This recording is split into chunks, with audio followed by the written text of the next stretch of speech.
Najua wengi mnapenda hili zoezi la hivi kwa sababu linaonyesha uwezo wa mambo fulani fulani, lakini leo nataka tufanye hili zoezi kwa style nyingine tofauti. Okay, nataka ukae ukiwa umecross your legs. Mi sasa hivi my hips feel open, so I can just sit like this and flex for you in front of the camera, or I could just control my ego and sit like this kama tu mtokaji. Tukae tu hivi Florence, hata madoido yasiokuwa na maana. Okay, and weka mikono yako, unaona hapa sehemu kwenye utosi, usiweke kwenye masikio, weka hapa kwenye utosi.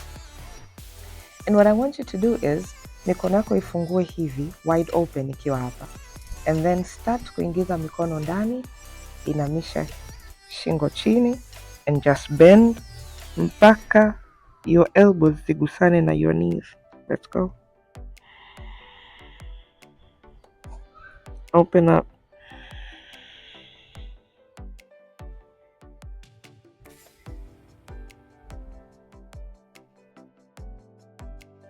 Close again.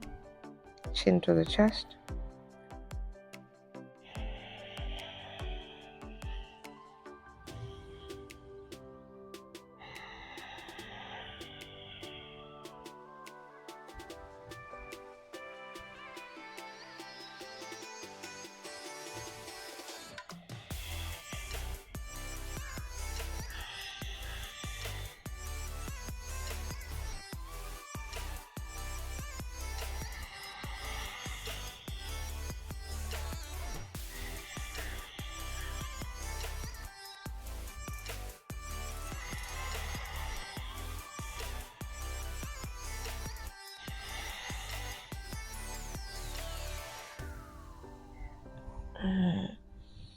I stayed kidogo kwenye hiyo cut kwenye nikiwa nimejipinda hivi kwa sababu I felt kama huu msuli hapa needed to be stretched, and the breath was helping me do that.